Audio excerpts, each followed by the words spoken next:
তায়েবা পরিবারের আদরের ৬ বছরের ফুটফুটে সুন্দর একটি মেয়ে।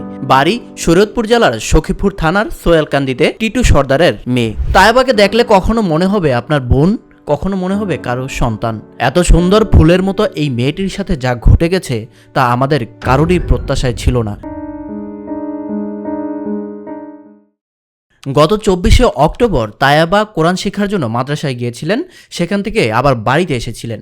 তারপর বাবাকে বলে গিয়েছিলেন, বাবা আমি খেলতে যাব। আসছে বাসায় আইসা আমার কাছে ওর হিজাবটা রাইখা ও আমাকে বলে, বাবা আমি খেলতে গেলাম। সেই যে তায়েবা খেলতে গেলেন আর বাড়িতে ফিরে এলেন না। সময় যতই গড়াচ্ছিল তায়েবার বাবা মা, আত্মীয় স্বজন এবং প্রতিবেশীদের মাঝে চিন্তার ভাঁজ পড়ল। কোথায় গেল তায়েবা? তাকে আর খুঁজে পাওয়া যাচ্ছে না। ছোট্ট এই মেয়েটি কি আর ফিরবে না? তায়েবা নিখোঁজ হওয়ার ঠিক ২ দিন পরের কথা।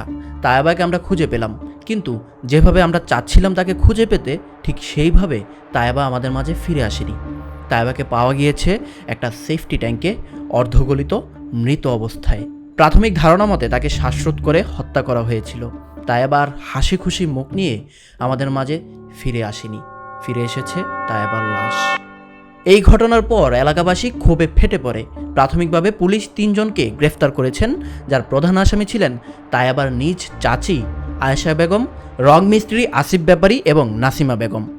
কিন্তু পুলিশ আসামিদের গ্রেফতার করলেও জনগণ তা মেনে নেয়নি, কারণ পুলিশ আসামি পক্ষের লোকজনদেরকে বিশেষ সুবিধা দিচ্ছে বলে জানা যায় এবং ধারণা করা হয়, যার ফলস্বরূপ সখীপুর থানার পুলিশকে বহিষ্কার করা হয়। পরবর্তীতে আসামিদের রিমান্ডে নেওয়া হয়। সবকিছু শেষ হয়ে গেছে, আসামি ধরা পড়েছে, পুলিশকে বরখাস্ত করা হয়েছে।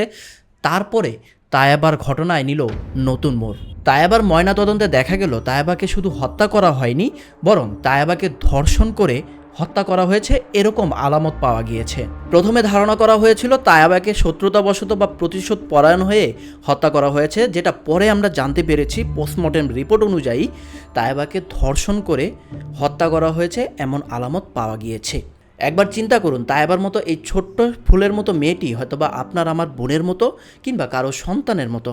এমন সুন্দর কোমলমতি ফুলের মতো মেয়ের সাথে এত জঘন্য ঘটনা ঘটে গেছে, যেটা কেউ আমরা মেনে নিতে পারি না। তায়েবার বাবার চোখের দিকে তাকালে মনে হয় তায়েবার বাবা সবসময় তায়েবার হাসি মুখের সেই চেহারাটাকেই দেখছে। শুধু তায়েবা নয়, বাংলাদেশে প্রতি বছরই এরকম তায়েবার মতো হাজারো কোমলমতি শিশু নির্যাতন, ধর্ষণ এবং ধর্ষণের পরে হত্যা করা হচ্ছে। আমরা এমন একটা বাংলাদেশের স্বপ্ন দেখি যেখানে তায়েবার মতো কোমলমতি মেয়েদেরকে যারা হত্যা করে, যারা আমাদের বোনের মতো, যারা আমাদের সন্তানের মতো, তাদের হত্যাকারীদের দৃষ্টান্তমূলক শাস্তি দিবে বাংলাদেশ, সেটাই প্রত্যাশা করছি। We want justice for তায়েবা।